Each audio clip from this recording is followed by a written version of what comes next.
नमस्कार।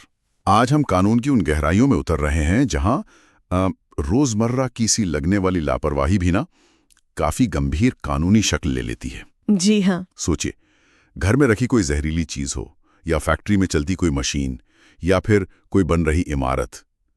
इन सबसे जुड़े खतरे तो हैं ही। बिल्कुल। और देखिए, कानून इन खतरों को नजरअंदाज बिल्कुल नहीं करता। हमारी आज की जो बातचीत है वो विषाक्त, विस्फोटक और लापरवाही से खतरे के दंड नाम के दस्तावेज के कुछ हिस्सों पर आधारित है। अच्छा।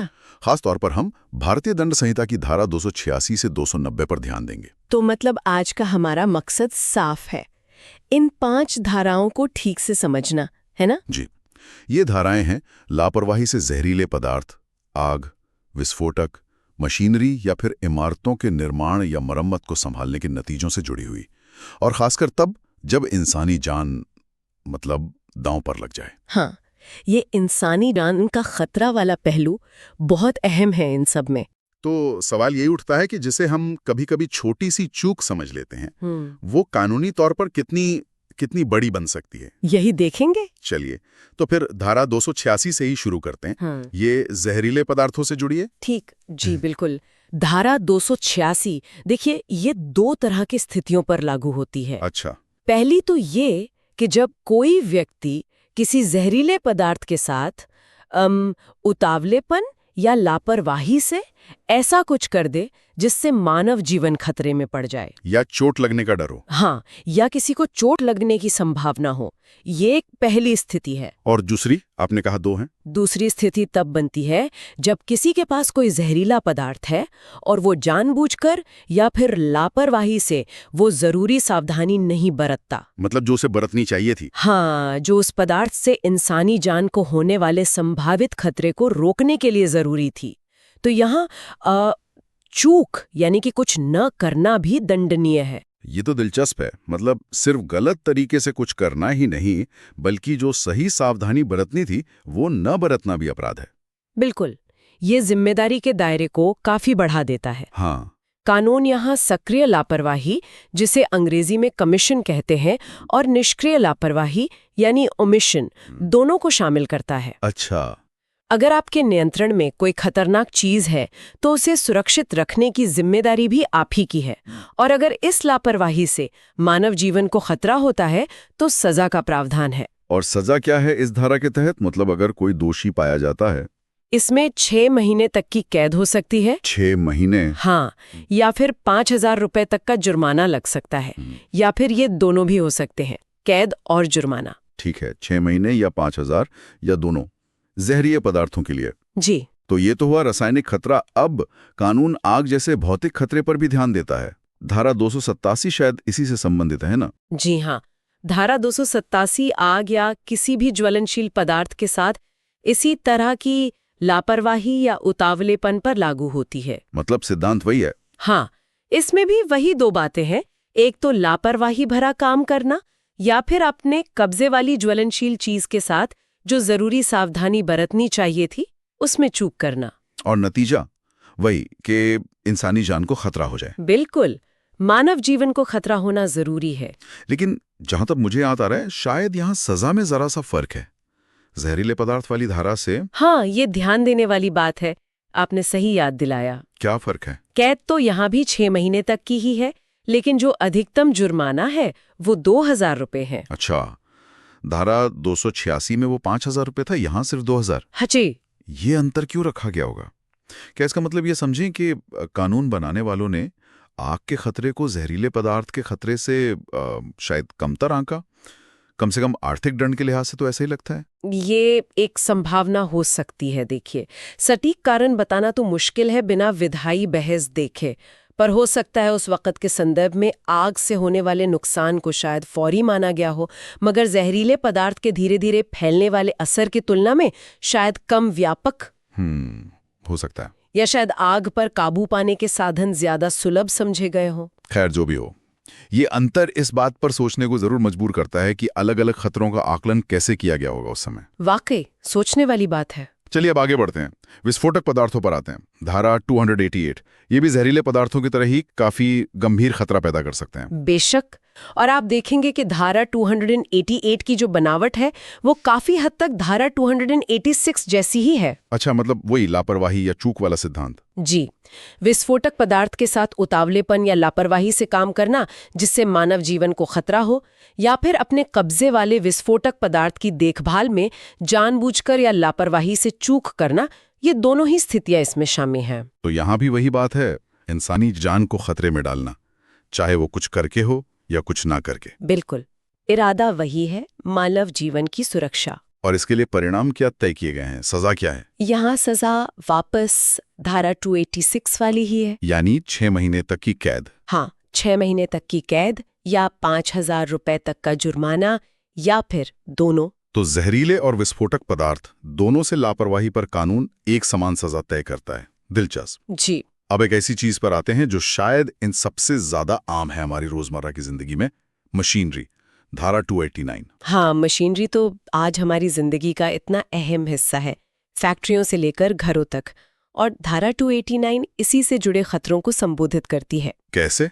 अगर कोई किसी मशीनरी के साथ उतावलेपन या लापरवाही से ऐसा काम करता है जिससे मानव जीवन को खतरा पैदा हो, या फिर इसमें भी चूक वाला पहलू है। हाँ, या फिर अपने कब्जे या अपनी देखरेख वाली मशीनरी के संबंध में जो जरूरी इंतजाम करने चाहिए थे, सावधानी बरतनी थी। हाँ, वो सावधानी बरतने में चूक करता है तो उसे सजा हो सकती है। और यहाँ भी मुझे लगता है मुख्य तत्व वही होगा, मानव जीवन को खतरा या चोट की संभावना। बिल्कुल, ये इन सभी धाराओं का आप कह सकती हैं कि मूल आधार है, मानव जीवन का खतरा। और दिलचस्प बात यह है कि यहाँ सजा क्या है? यहाँ भी सजा वही है, 6 महीने तक की कैद या 5,000 रुपए तक का जुर्माना, या दोनों। ये वाकई अहम है। मतलब कानून की नज़र में एक फैक्ट्री में असुरक्षित मशीन चलाना या किसी भारी उपकरण की लापरवाही से देखभाल करना, ये उतना ही गंभीर माना गया है जितना जहरीले या विस्फोटक पदार्थ से खिलवाड़ करना। कम से कम अधिकतम सजा के मामले में तो यही लगता है। जी, ये दिखाता है कि कानून ने यांत्रिक खतरों को भी रासायनिक या विस्फोटक खतरों के बराबर ही गंभीरता से लिया जब बात इंसानी जिंदगी की सुरक्षा की आती है। जरा सोचिए, एक फैक्ट्री में मशीन का सेफ्टी गार्ड हटा दिया गया हो, या किसी कंस्ट्रक्शन साइट पर क्रेन को बिना पूरी जांच के चलाया जा रहा हो। हाँ, ऐसी स्थितियां बिल्कुल इस धारा के दायरे में आ सकती हैं। और अब इस कड़ी की आखिरी धारा पर आते हैं, धारा 290। ये इमारतों से जुड़ी है। आजकल शहरों में तो निर्माण कार्य हर तरफ दिखता है, तो ये धारा भी काफी प्रासंगिक लगती है। जी हाँ, बहुत प्रासंगिक है। धारा 290 तब लागू होती है जब कोई व्यक्ति किसी इमारत को गिरा रहा हो या बना रहा हो या उसकी मरम्मत कर रहा हो। हाँ। और इस दौरान वो जानबूझकर या लापरवाही से ऐसे सुरक्षा उपाय करने में चूक जाता है। कैसे सुरक्षा उपाय? ऐसे उपाय जो उस इमारत या उसके किसी हिस्से के गिरने से मानव जीवन को जो खतरा हो सकता है उससे बचाने के लिए जरूरी हो। मतलब अगर कोई ठेकेदार मजदूरों की सुरक्षा का ध्यान न रखे, हेलमेट न दे या कमजोर मचान बनवाए और उससे कोई हादसा होने का खतरा पैदा हो जाए। हाँ, ऐसी स्थितियां बिल्कुल इस धारा के तहत आ सकती हैं। ये सार्वजनिक सुरक्षा पर जोर देती है, खासकर निर्माण क्षेत्र में जहां लापरवाही के नतीजे अक्सर बहुत भयानक होते हैं। हाँ, हम अक्सर खबरों में सुनते भी हैं कि कैसे कोई निर्माणाधीन इमारत गिर गई और जानें चली गईं। बिल्कुल, ये धारा ऐसी ही लापरवाहियों के खिलाफ एक कानूनी प्रावधान है। और यहाँ दंड विधान क्या कहता है? सजा? यहाँ भी दंड वही है जो हमने धारा 286 जहरीले पदार्थ, 288 विस्फोटक और 289 मशीनरी में देखा। यानी 6 महीने तक की कैद। हाँ, 6 महीने तक की कैद या 5,000 रुपए तक का जुर्माना, या दोनों। तो अगर हम इन पांचों धाराओं को एक साथ देखें, 286 से 290 तक, तो एक बड़ी तस्वीर क्या उभरती है? कानून हमें क्या बताने की कोशिश कर रहे हैं इनके जरिए? देखिए, कुछ मुख्य बातें बहुत साफ नजर आती हैं। जैसे? पहली, कि कानून सिर्फ लापरवाही से कुछ करने को ही नहीं, यानी एक्टिव नेग्लिजेंस को ही नहीं, बल्कि जो जरूरी सावधानी बरतनी चाहिए थी उसे न बरतने को भी दंडनीय मानता है। मतलब पैसिव ओमिशन भी दंडनीय है। हाँ, ये बात तो बार बार आई। जिम्मेदारी सिर्फ कुछ करने में नहीं, बल्कि सही समय पर सही सावधानी बरतने में भी है। ठीक है। और दूसरी बात? ये तत्व है। हाँ, ये कॉमन थ्रेड है। खतरा चाहे असल में हो जाए या सिर्फ उसकी संभावना ही पैदा हो जाए, कानून हरकत में आ सकता है। तीसरा, सजा में एक पैटर्न सा दिखता है। ज्यादातर मामलों में अधिकतम कैद 6 महीने है, जी। लेकिन जुर्माने की रकम में थोड़ा फर्क है। जैसे धारा 287 आग वाले मामले में जुर्माना कम है। हाँ, ये शायद अलग-अलग खतरों के प्रति उस समय की धारणा को दिखाता है, जैसा हमने पहले बात की थी। और चौथी बात, ये धाराएं मिलकर दिखाती हैं कि कानून कितने अलग-अलग तरह के खतरों से सुरक्षा पर जोर देता है। रासायनिक खतरे भी हैं, ज्वलनशील भी, विस्फोटक भी, यांत्रिक भी और संरचनात्मक भी। दायरा काफी वसी है, मतलब काफी फैला हुआ है। हाँ, दायरा काफी बड़ा है। और एक और बहुत महत्वपूर्ण पहलू है जिसे समझना जरूरी है मेरे ख्याल से। वो क्या? इन धाराओं के तहत सजा पाने के लिए किसी बुरे इरादे का होना जरूरी नहीं है, मतलब जिसे कानून की भाषा में मेंस रिया कहते हैं। अच्छा, मतलब इरादा मायने नहीं रखता। नहीं, सिर्फ लापरवाही या उतावलापन जिससे मानव जीवन को खतरा पैदा हो, वही काफी है। ये एक तरह से आप कह सकते हैं कि सख्त देनदारी या स्ट्रिक्ट लायबिलिटी की स्थिति है। यानी आपके काम का नतीजा ज्यादा मायने रखता है, आपकी नीयत नहीं। हाँ, बिल्कुल। अगर आपकी लापरवाही से किसी की जान खतरे में पड़ी तो कानून आपको जिम्मेदार ठहरा सकता है, भले ही आपका इरादा किसी को नुकसान पहुंचाने का कतई न रहा हो। लापरवाही अपने आप में दंडनीय है अगर उससे खतरा उत्पन्न होता है। ये बिंदु तो बहुत ही अहम है। संक्षेप में कहें तो ये पांचों कानून एक स्पष्ट संदेश देते हैं। जब आप खतरनाक पदार्थों, वस्तुओं या स्थितियों से काम ले रहे हों, चाहे वो जहर हो, आग हो, विस्फोटक हो, मशीन हो या इमारत का निर्माण, आपको अत्यधिक सावधानी बरतनी होगी, क्योंकि मानव जीवन की सुरक्षा सबसे ऊपर है। हाँ, और इसमें किसी भी तरह की कोताही के गंभीर कानूनी परिणाम हो सकते हैं। तो ये थी हमारी आज की गहरी पड़ताल भारतीय दंड संहिता की धारा 286 से 290 पर।